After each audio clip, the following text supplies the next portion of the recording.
Hello students, स्वागत है आपका आईसीटी वर्चुअल क्लासेस में। मैं हूं कविता, आपकी साइंस टीचर।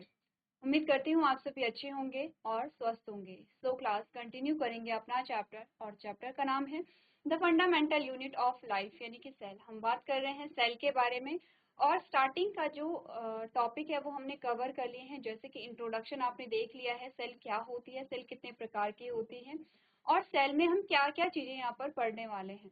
तो हमने कुछ चीजें स्टार्ट कर दी थी, देखते हैं अभी तक आपने क्या क्या चीजें यहाँ पर समझी हैं। चलिए, अगर कंटेंट की हम बात करें,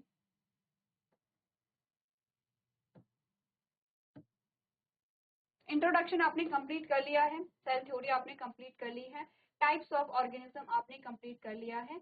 आज जो हमारा टॉपिक चलेगा वो चलेगा डिफरेंट शेप्स ऑफ सेल यहाँ पर। ठीक है, तो अपना जो टॉपिक है वो स्टार्ट करने से पहले एक बार हम रिवाइज कर लेंगे अभी तक हमने क्या क्या यहाँ पर समझा है। हमने यहाँ पे जब बात की थी इंट्रोडक्शन की, तो हमने दो टर्म यहाँ पर देखे थे कि जो कोशिका है वो शरीर की संरचनात्मक और कार्यात्मक इकाई है, यानी कि स्ट्रक्चरल एंड फंक्शनल यूनिट है। ठीक है, तो और ये हर किसी के लिए है, हर कोई भी जो लिविंग ऑर्गेनिज्म है। हमने कहा जितने भी आपको लिविंग यहाँ पर दिखेंगे क्रिएचर, वो उन सभी की शरीर की संरचनात्मक और कार्यात्मक इकाई क्या है? कोशिका है, सेल है। ठीक है, आगे बढ़ते हैं। आगे कुछ डिस्कवरी हमने देखी है, एक बार जल्दी से हम ये जो यहाँ पर चार्ट है इसे रिवाइज कर लेंगे। ठीक है, एक एक करके हम देखेंगे यहाँ पर। तो आपको ये जो चार्ट है ये पढ़ना है, नोट नहीं किया है तो आप लोग इसे नोट कर लेंगे। हमने बोला कि सबसे पहले हम बात करेंगे रॉबर्ट हुक की 1665 यानी कि 1665 ईस्वी की बात है। ठीक है, उन्होंने नोटिस किया था, notice the presence of cells in a cork slice. इन्होंने कॉर्क स्लाइस में कोशिका की उपस्थिति देखी थी। ये वाला कॉलम है, इस प्रकार से हम क्या करेंगे, कॉलम वाइज रिवाइज करते रहेंगे। ये पहला है, ये सेकंड, थर्ड, फोर्थ, फिफ्थ, इस प्रकार से आप क्या करेंगे, कॉलम को रिवाइज करेंगे। ठीक है, क्योंकि ये चीजें हम पढ़ चुके हैं।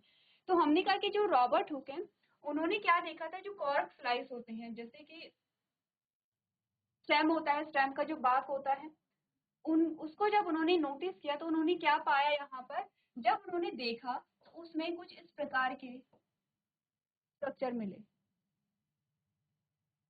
रूम लाइक स्ट्रक्चर, इस प्रकार के रूम लाइक स्ट्रक्चर उन्हें दिखाई दिए। ठीक है, तो सबसे पहले उन्होंने कहाँ नोटिस किया था, कॉर्क स्लाइस में नोटिस किया था। कॉर्क स्लाइस क्या होते हैं, क्योंकि डेड होते हैं, तो हमने कहा कि ये क्या रही होंगी, डेड सेल्स रही होंगी। ठीक है, सेकंड जो हमारे पास टर्म आता है ल्यूवेन हॉक 1674 की बात है, यानी कि 1674 की बात है, found the presence of living cells in the pond water. अब इन्होंने क्या किया, तालाब के पानी में जीवित कोशिकाओं की उपस्थिति इन्होंने देखी। तो इन्होंने क्या किया है, लिविंग सेल्स को यहाँ पर डिस्कवर किया है। तालाब का जो पानी था उसमें उन्होंने कुछ कोशिकाएं यहाँ पर देखी थी, पॉन्ड वाटर में। तो हमने कहा कि यहाँ पर जो सेल थी वो कैसी थी, डेड थी। यहाँ पर जो सेल है वो कैसी है, लिविंग सेल है। तो इस बारे में हमने प्रीवियस लेक्चर में भी बात की है, क्योंकि बहुत कंफ्यूजन होता है, इंपॉर्टेंट है, इसीलिए हम बहुत बार रिवाइज कर रहे हैं कि आपको क्वेश्चन बहुत अच्छे से देखने हैं। क्वेश्चन में क्या पूछा गया है, क्वेश्चन में सिंपल पूछा जा रहा है कि कोशिका की खोज सबसे पहले किसने की है। अब रॉबर्ट हुक पे जाएंगे, लेकिन अगर क्वेश्चन में पूछा गया कि लिविंग सेल की जो डिस्कवरी है या जीवित कोशिका की खोज सबसे पहले किसने की, तो आप ल्यूवेन हुक पे जाएंगे। ठीक है, क्लियर है, कंफ्यूज नहीं होना है। नेक्स्ट है रॉबर्ट ब्राउन। अब फिर से नाम में कंफ्यूज नहीं होंगे, ये रॉबर्ट हुक है, ये रॉबर्ट ब्राउन है। 1831 यानी 1831 की बात है। Recognise the existence of a nucleus in the cell. कोशिका में एक नाभिक के अस्तित्व को मान्यता दी। आपने कहा फॉर एग्जांपल कोशिका के एक बॉल लाइक स्ट्रक्चर है, बीच में एक स्ट्रक्चर है जिसका नाम है न्यूक्लियस, इन्होंने उसकी खोज की थी। ठीक है, फिर आते हैं पोर्किंजे। 1839 की बात है। Invented the term protoplasm. इन्होंने प्रोटोप्लाज्म शब्द का आविष्कार किया है। प्रोटोप्लाज्म होता क्या है, कोशिका के अंदर दो प्रकार के द्रव होते हैं, दो प्रकार के लिक्विड होते हैं, उनको इन्होंने प्रोटोप्लाज्म कहा है। आगे जाकर के आप पढ़ेंगे, एक द्रव का नाम होता है साइटोप्लाज्म और एक का है न्यूक्लियोप्लाज्म। दोनों को मिला करके हम कहते हैं प्रोटोप्लाज्म। ठीक है, दोनों ही जो तरल है वो कहाँ मिलेंगे आपको, कोशिका में मिलते हैं। ठीक है, ध्यान रखना है जब आप सेल के बारे में पढ़ेंगे, साइटोप्लाज्म कहाँ मिल रहा है और न्यूक्लियोप्लाज्म कहाँ पर मिल रहा है। ठीक है, क्लियर है। आगे बढ़ते हैं। नेक्स्ट हमारे पास साइंटिस्ट आते हैं, शेल्डन एंड स्वान है। 1838 एंड 1839 की बात है। इन्होंने सेल थ्योरी को प्रेजेंट किया था और इन्होंने कहा था सारे जो जीव हैं वो कोशिकाओं से मिलकर के बनते हैं। अब शेल्डन एंड स्वान ने दोनों ने एक ही बात क्यों कही थी? क्योंकि एक्चुअली में जो स्वान थे वो जूलॉजिस्ट थे और जो शेल्डन थे वो यहाँ पे क्या थे, यहाँ पे बॉटनिस्ट थे। ठीक है, तो एक बॉटनिस्ट है, एक जूलॉजिस्ट है। तो एक ने जूलॉजी में देखा, जूलॉजी का मतलब क्या होता है आपने देखा होगा जब हमने यहाँ पर इंट्रोडक्टरी पार्ट किया था तो हमने क्या बात की थी, हमने बात की थी यहाँ पर साइंस की। हमने कहा साइंस की 3 ब्रांचेस होती हैं, केमिस्ट्री है, फिजिक्स है, बायोलॉजी है। ठीक है, अब जब ये तो आपके जो टर्म्स आते हैं ये कब आते हैं, ये जो तीनों आपके पास अभी पोर्शन आते हैं आप एक सिंगल बुक में पढ़ते हैं। जब आप 11th में जाएंगे आप तीनों को एज अ सब्जेक्ट पढ़ेंगे। ठीक है, केमिस्ट्री अलग सब्जेक्ट हो जाएगा, फिजिक्स अलग हो जाएगा और बायोलॉजी अलग हो जाएगा। जब आप 12th पास कर लेंगे और जब आप हायर एजुकेशन में जाएंगे और फॉर एग्जाम्पल आपने क्या लिया है, अब बायो स्ट्रीम से हैं, आपने बायो ली है, तो बायोलॉजी फर्दर 2 पार्ट में डिवाइड हो जाती है। ठीक है, एक है यहाँ पे जूलॉजी, ठीक है, जूलॉजी, और सेकंड हमारे पास जो पार्ट है वो है बॉटनी, बॉटनी। ठीक है, जूलॉजी में आप पढ़ते हैं यहाँ पर एनिमल्स के बारे में और बॉटनी में आप पढ़ते हैं यहाँ पे प्लांट्स के बारे में। ठीक है, क्लियर है। तो हमने कहा कि एक जो साइंटिस्ट था वो जूलॉजिस्ट था जिन्होंने एनिमल के एस्पेक्ट में बोला था कि सारे जीव किससे बने हैं, यहाँ पे सेल से मिलकर के बने हैं।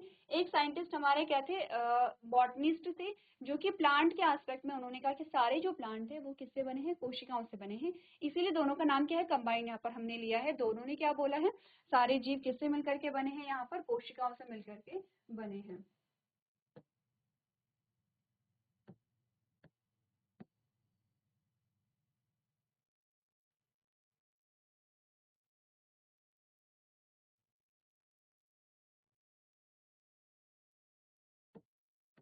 ठीक है, फिर एक और हमारे पास साइंटिस्ट आते हैं, वर्चू। 1855 की बात है। इन्होंने क्या सजेस्ट किया है कि जो नई कोशिकाएं बन रही हैं वो प्री एग्जिस्टिंग सेल से बनती हैं, जो पहले से यहाँ पे मौजूद है उस कोशिका से बनेंगे। अब आप ये नहीं कहेंगे कि वो जो पहले से मौजूद कोशिका थी वो भी तो कहीं ना कहीं से आई थी, तो जो सबसे पहले कोशिका थी वो कहाँ से आई थी, क्यों? क्योंकि सबसे पहले जब हमने इंट्रोडक्टरी पार्ट किया था तो फर्स्ट डे हमने यही डिस्कस किया था कि एक्चुअली में जो सेल है वो कहाँ से बनी होगी, कोशिका का उद्भव कहाँ से हुआ होगा, जिसमें हमने क्या कहा कि ओरिजिन ऑफ लाइफ हमने पढ़ा है। जब हमने कहा कि क्लास 12 में आपके पास एक टॉपिक आता है, एक चैप्टर आता है ओरिजिन ऑफ लाइफ, उसकी समरी हमने देखी थी कि एक्चुअली में जीवन की शुरुआत कैसे हुई होगी, कोशिका कैसे बनी होगी स्टार्टिंग में। तो आपको क्या करना है, अगर वो लेक्चर नहीं देखा है तो आप लोग उसे देख सकते हैं। ठीक है, आगे बढ़ते हैं। सेल थ्योरी हमारे पास आ गई है। सेल थ्योरी में 3 पॉइंट्स हमने पढ़ लिए हैं। एक कोशिका से बहुत कोशिका बहुकोशिकीय जीवों की उत्पत्ति कैसे होती है, आपने कहा डिवीजन से, कोशिका विभाजन से। लेकिन ये विभाजन ऐसा नहीं होता है जैसे कि आप एक रोटी के साथ कर सकते हैं, जैसे कि आप एक पेन के साथ कर सकते हैं। इसका हमने कहा कि हमने इसे तोड़ दिया है, ठीक है, इसका विखंडन हमने कर लिया है। जैसे जैसे आप इसका विखंडन करते चले जाएंगे ये छोटा होता चला जाएगा। ठीक है, लेकिन कोशिका के साथ ऐसा नहीं है। कोशिका में विभाजन तब होगा जब कोशिका के अंदर जो मटेरियल है वो डबल हो जाएगा। अब ऐसा नहीं होता है कि इस पेन को तोड़ने से पहले इसके अंदर का मटेरियल डबल हो जाए, ऐसा होता है? नहीं होता है। लेकिन कोशिका में ऐसा होता है कि कोशिका विभाजित होने से पहले उसका मटेरियल डबल हो जाएगा, तभी तो एक कोशिका से 2 कोशिकाएं यहाँ पर बन जाती हैं। ठीक है, चलिए, अब एक सीक्वेंस हमने देखा था यहाँ पर कि किस प्रकार से सीक्वेंस बनता है कि कोशिकाओं से ऊतक, ऊतक से अंग, अंग से अंग तंत्र और अंग तंत्र से पूरा शरीर के निर्माण होता है। ये सीक्वेंस आपको ध्यान रखना है। इसी के साथ हमने कहा था टाइप्स ऑफ ऑर्गेनिज्म कितने होते हैं, 2 होते हैं। अगर किसी जीव में एक ही कोशिका है तो वो एक कोशिकीय है, यूनिसेलुलर है। अगर किसी जीव में एक से अधिक कोशिकाएं हैं तो वो मल्टीसेलुलर है या वो बहुकोशिकीय है। ठीक है, आते हैं कोशिका के आकार पे, जो कि हमारा टॉपिक है। हमने कहा शेप्स ऑफ सेल में हमने कहा क्या कोशिकाएं एक ही शेप की होती है, क्योंकि जब से हम कोशिका पढ़ रहे हैं आपने देखा होगा हम इस प्रकार से बनाते हैं। तो क्या कोशिका का आकार ऐसा ही होता है? ठीक है, हमने कहा एग्जाम्पल लेते हैं अलग अलग सेल्स के। ठीक है, अलग अलग सेल्स के एग्जाम्पल लेते हैं हमारी बॉडी में। हमने कहा हमारे शरीर में बहुत अलग अलग कोशिकाएं होती हैं, या प्लांट बॉडी में भी अलग अलग कोशिकाएं होती हैं। जैसे कि प्लांट बॉडी में कुछ सेल को हम इस प्रकार से बनाते हैं, जैसे कि प्लांट बॉडी में कुछ सेल्स को हम इस प्रकार से बनाते हैं। अगर हम ह्यूमन की बात करें, यहाँ पे मनुष्यों की बात करें, तो हमने कहा मनुष्यों में भी अलग अलग प्रकार की कोशिकाएं होती हैं, जैसे कि कुछ सेल्स को हम इस प्रकार से बनाते हैं।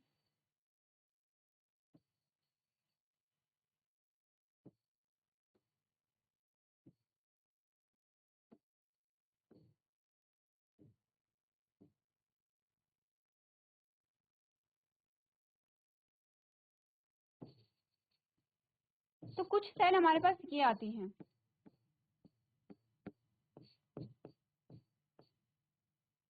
ठीक है। कुछ सेल्स को हमने सिंपली ऐसा भी बनाया है। तो आप देख पा रहे हैं कि एक तो स्ट्रक्चर, एक शेप ये है, एक ये है, एक ये है, एक ये है। इतने सारे स्ट्रक्चर को देख करके आपको इतना तो समझ आया है कि कोशिका का आकार जो है वो अलग अलग होता है। अब इंटरेस्टिंग बात यह है कि कोशिका के आकार के साथ साथ कोशिका का जो कार्य है वो भी अलग अलग होता है। तो हमारे शरीर में चाहे प्लांट बॉडी हो चाहे एनिमल बॉडी हो, ऐसा नहीं होता है कि कोशिका का जो आकार है वो एक ही होगा, अलग अलग होता है। आपने कहा था शेप ऑफ सेल में very depending upon the type of function they perform in an organism. आपने कहा किसी जीव में उनके द्वारा किए जाने वाले कार्य के प्रकार के आधार पर कोशिका का आकार भिन्न हो सकता है। Cells are capable of changing their shape. For example, white blood cells and amoeba can change shape of their own. आपने कहा कोशिकाएं अपना आकार बदलने में सक्षम होती हैं। उदाहरण के लिए श्वेत रक्त कोशिकाएं और अमीबा अपने आकार को बदल सकती हैं। तो अमीबा एक ऐसा जीव है, अमीबा क्या होता है, पानी में पाया जाता है। ठीक है, एक्वेटिक है, पानी में पाया जाता है, बहुत सूक्ष्म होता है। और आपने कहा क्या होता है, सबसे बड़ी बात यह है कि एक कोशिकीय है,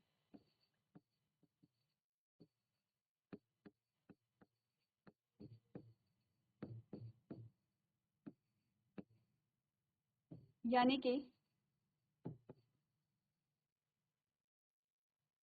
यूनिसेलुलर है। ठीक है, एक ही कोशिका है इसमें, और इसी कोशिका में आपने कहा न्यूट्रिशन भी होगा, यानी कि न्यूट्रिशन का मतलब क्या होगा, डाइजेशन भी होगा,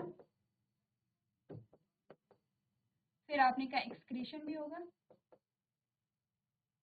ठीक है, फिर आपने कहा यहाँ पर क्या होगा, रिप्रोडक्शन भी होगा। ठीक है, एक ही कोशिका में सारे प्रोसेस यहाँ पर हो रही हैं। तो आपको ये सारी चीजें अभी के लिए ये सारी चीजें रहने देंगे। हम सिर्फ इतना कह रहे हैं कि अमीबा क्या है, एक कोशिका है, एक कोशिका में सारी प्रक्रियाएं हो रही हैं जो जीवन के लिए आवश्यक है। दूसरा, हमने कहा कोशिका का कोई निश्चित आकार नहीं होता है अमीबा की। अमीबा आपको इस प्रकार से भी दिख सकता है, अमीबा आपको इस प्रकार से भी दिख सकता है, अमीबा आपको इस प्रकार से भी दिख सकता है। अमीबा का कोई निश्चित आकार नहीं होता है, अमीबा अपनी शेप को चेंज करता रहता है। ठीक है, तो आपने क्या बोला है, कोशिकाएं जो होती हैं वो विभिन्न आकार की होती हैं according to their function, according to their location. और जो सेल्स होती हैं वो अपनी शेप को चेंज कर भी सकती हैं। अब हम बात करेंगे कुछ एग्जाम्पल्स हमारे पास डिफरेंट शेप जो आते हैं हमारे पास सेल्स के। पहला जो एग्जाम्पल हमारे पास आया है वो है ब्लड सेल्स का, यानी कि आपकी रक्त कोशिकाएं।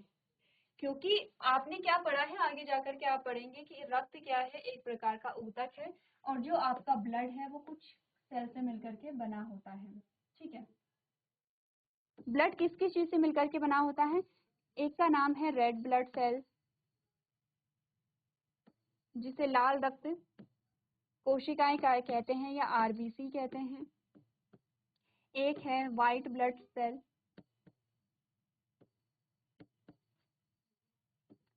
जिसे हम क्या कहते हैं, डब्ल्यूबीसी कहते हैं।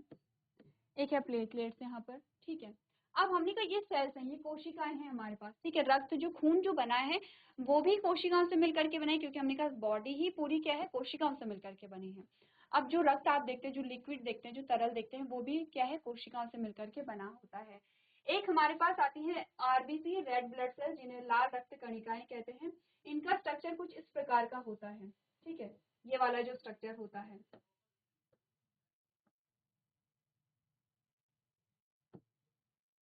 ठीक है, इनका स्ट्रक्चर कुछ इस प्रकार का होता है। काम क्या होता है इनका, अगर हम इनका फंक्शन देखें तो इनका काम क्या होता है, इनमें पाया जाता है हीमोग्लोबिन। ठीक है, इनमें क्या पाया जाता है, हीमोग्लोबिन। हीमोग्लोबिन कैप्चर करता है ऑक्सीजन को, और ऑक्सीजन को जब कैप्चर करेगा तो हमारे डिफरेंट बॉडी पार्ट्स तक क्या करेगा, ऑक्सीजन को पहुंचाता है, ऑक्सीजन को भेजेगा, क्योंकि हमें क्या है, ऑक्सीजन की रिक्वायरमेंट है। इतना आप समझते हैं अभी तक? ठीक है, इसके अलावा हमने कहा कि ये, तो हम कह सकते हैं कि जो यहाँ पे रेड ब्लड सेल्स है, ये क्या कर रहा है, ट्रांसपोर्टेशन में हेल्प कर रहा है। दूसरा आप देख रहे हैं, एक व्हाइट कलर की बॉल आपको दिखाई दे रही है, इनका नाम है WBC। इनको हम कहते हैं व्हाइट ब्लड सेल्स कहते हैं। व्हाइट ब्लड सेल्स जो होती हैं, इनमें अलग अलग टाइप की क्या होती हैं, और सेल्स आपको मिलेगी, जैसे कि नीचे देखिए, एक का नाम है मोनोसाइट, एक का नाम है बेसोफिल, एक का नाम है इओसिनोफिल, एक का नाम है लिम्फोसाइट, एक का नाम है न्यूट्रोफिल। ये सारे जो है आपने कहा, ये होते हैं WBC के पार्ट्स। ये भी क्या है, सेल्स हमारे पास आते हैं, इन्हें हम इम्यून सेल कहते हैं। आपको इनका स्ट्रक्चर डिफरेंट दिख रहा है, यहाँ पे इनका स्ट्रक्चर डिफरेंट दिख रहा है। तो जो WBC होती है वो आपके इम्यून सिस्टम का इम्पोर्टेंट पार्ट बनाते हैं। इम्यून सिस्टम क्या हुआ, आप अगर मैं आपसे कहूँ, इम्यून सिस्टम, ठीक है, आपका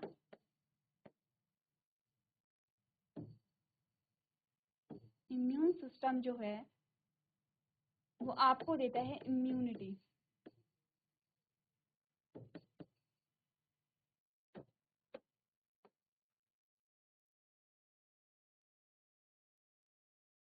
इम्यून सिस्टम को आप कहते हैं प्रतिरक्षा तंत्र,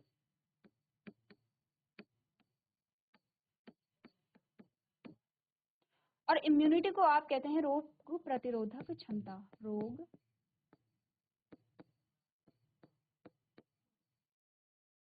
प्रतिरोधक क्षमता। ठीक है, हमारे बॉडी में एक ऐसा सिस्टम होता है, क्योंकि सिस्टम किस चीज से मिलकर के बना है, ऑर्गन से। Organ, different organ. ऑर्गन किस चीज से मिलकर के बने हैं, टिश्यू, डिफरेंट टिश्यू। ठीक है, और टिश्यू किस चीज से मिलकर के बने हैं, डिफरेंट सेल से मिलकर के बने हैं। ठीक है, क्लियर है यहाँ पर? तो आपने कहा कि ये जो आपका सिस्टम है वो भी सेल से मिलकर के बना है। ये हमें क्या देता है, रोग प्रतिरोधक क्षमता देता है, यानी कि रोगों से लड़ने की क्षमता देता है। जैसे कि कई बार हमने देखा है कि हम बीमार होते हैं, आपका हेडेक हो रहा है, आपका पेट दर्द हो रहा है, बिना दवाई खाए भी ठीक हो जाता है, कुछ टाइम में कोल्ड हो रहा है, बिना दवाई खाए भी ठीक हो जाता है। कौन ठीक करे, आपका इम्यून सिस्टम। आप दवाई खा भी रहे हैं, लेकिन उसके लिए भी आपका जो इम्यून सिस्टम है तब भी वही काम करता है। ठीक है, तो आपने कहा कि जो WBC है यहाँ पर और जो RBC है, दोनों ही आपके रक्त में पाए जाते हैं। दोनों ही आपके, जो आप लिक्विड देखते हैं, तरल देखते हैं, उसमें पाए जाते हैं। दोनों की संरचना आप देखिए, शेप देखिए, दोनों की शेप अलग अलग है और दोनों का काम भी अलग अलग है। तीसरा हम आएंगे प्लेटलेट्स पे। प्लेटलेट्स का स्ट्रक्चर आप देखिए, कुछ स्टार जैसा स्ट्रक्चर आपको दिख रहा है। ठीक है, अच्छा, इन्हें क्या कहते हैं, आपने कहा RBC को आप एरिथ्रोसाइट कहते हैं, इसे थ्रोम्बोसाइट भी कहते हैं। ठीक है, इसे ल्यूकोसाइट आप कह सकते हैं। तो आपने कहा कि यहाँ पर क्या होता है, जो प्लेटलेट्स होती हैं, यहाँ पर प्लेटलेट्स क्या काम करती हैं, जो रक्त का थक्का होता है, जैसे कि आपने क्या बोला है, चलिए, तो हमने क्या बात की है, हमने कहा जो प्लेटलेट्स यहाँ पर होती हैं, जो स्टार लाइक स्ट्रक्चर आपको दिख रहा है, ये ब्लड क्लॉटिंग में यहाँ पर मदद करती हैं। ब्लड क्लॉटिंग का मतलब क्या होता है, जैसे कि कहीं पे हमें चोट लग जाती है तो वहां से क्या होता है, खून निकलने लगता है। अब ऐसा नहीं कि खून निकलता रहेगा, खून कुछ टाइम बाद बंद हो जाता है, चोट अगर नॉर्मल है तो। ठीक है, कैसे रुकता है, यहाँ पे जो ब्लड प्लेटलेट्स होती हैं वो वहाँ पे क्या करते हैं, क्लॉट बना लेती हैं। कुछ जहाँ पे जैसे चोट लगी है तो इस प्रकार से रेशेनुमा संरचना बन जाती है, येलोइश कलर का जो होता है, जो कि ब्लड को बाहर निकलने से रोक लेता है। ठीक है, तो आपने कहा तीनों कहाँ पर आपके पाए जाते हैं, आपके ब्लड में, आपके रक्त में तीनों पाए जाते हैं। अब ऐसा नहीं है कि आप सोचेंगे हमने तो कभी देखा ही नहीं है कि अलग अलग प्रकार की सेल्स हैं, हमने तो ये भी नहीं देखा है कि हमारे ब्लड में कुछ स्टार शेप्ड कुछ स्ट्रक्चर पाए जाते हैं। हमने कहा क्योंकि सेल बहुत छोटी होती है, बहुत माइन्यूट होती है, माइक्रोस्कोपिक होती है, एक सिंगल सेल को आप अपनी आंखों से नहीं देख पाते हैं। जब ये तीनों आपस में मिले हैं तब आपको रक्त देखने को मिलता है, ठीक है। तो आप सिंगल सेल को यहाँ पर नहीं देख पाते हैं। तो पहली चीज तो ये है कि आपके यहाँ पे तीन जो सेल्स हैं वो अलग अलग यहाँ पर हैं, ठीक है। उनका शेप जो है वो अलग अलग है, फंक्शन भी इनका अलग अलग है। और ये तीनों मिल करके, क्योंकि हमने कहा कोशिकाओं से मिल करके क्या बनता है, ऊतक बनता है। तो हमने कहा इनसे मिल करके क्या बनेगा, एक ऊतक बनेगा, जिसको आप क्या कहते हैं, ब्लड कहते हैं या रक्त कहते हैं। अब आज को आपको एक नई चीज पता चली है कि आप अपने रक्त को क्या कहेंगे, टिश्यू कहेंगे, ऊतक कहेंगे, क्योंकि आपका जो ब्लड है वो अलग अलग सेल से मिलकर के बना होता है। अब आपको करना क्या है, और हमारे पास कुछ सेल्स आते हैं, जैसे कि कुछ एग्जांपल हमने देखे हैं, जैसे हम न्यूरॉन कहते हैं यहाँ पर, ठीक है। जैसे मसल्स होती हैं, जो मांसपेशियां होती हैं, आपने देखा है, आपने कई बार सुना होगा मसल्स। जैसे कई जो लोग हैं वो जिम जाते हैं तो वो यही कहते हैं कि उन्हें क्या करनी है, मसल्स बिल्ड करनी है, कि मसल्स बनानी है। मसल्स में एक्चुअली में क्या होती है, ऊतक होते हैं, और ये भी बनते हैं कोशिकाओं से, ठीक है, मसल सेल से ये बनते हैं। इसी के साथ हमने बात की है यहाँ पर, और जो हमारे पास आज जैसे प्लांट सेल की अगर बात करेंगे, तो आपने कहा प्लांट में आते हैं यहाँ पे गार्ड सेल। गार्ड सेल का मतलब क्या होता है कि जो यहाँ पे स्टोमेटा है, लीफ में क्या होते हैं, छोटे छोटे स्टोमेटा आपको दिखाई देते हैं। तो वो क्या करते हैं यहाँ पे, स्टोमेटा जो क्लोज और ओपन होते हैं वो किसकी वजह से होते हैं, गार्ड सेल की वजह से होते हैं। जैसे कि लीफ में और सेल्स पाए जाते हैं, मीजोफिल सेल्स, आगे जाकर के आप देखेंगे कि मीजोफिल सेल्स में दो प्रकार की सेल्स आती हैं। आपने कहा जो पैलिसेड सेल्स होती, पैरेनकाइमा जो होती हैं, और एक स्पॉन्जी होती है। चलिए, तो आपको करना क्या है, यहाँ पे कुछ और एग्जांपल्स देखने हैं, और देखना है कि अलग अलग जो शेप्स होती हैं सेल की वो किस प्रकार से होती हैं। तो आज के सेशन में हम इतना ही करेंगे। अभी तक क्लास में बने रहने के लिए आपका धन्यवाद।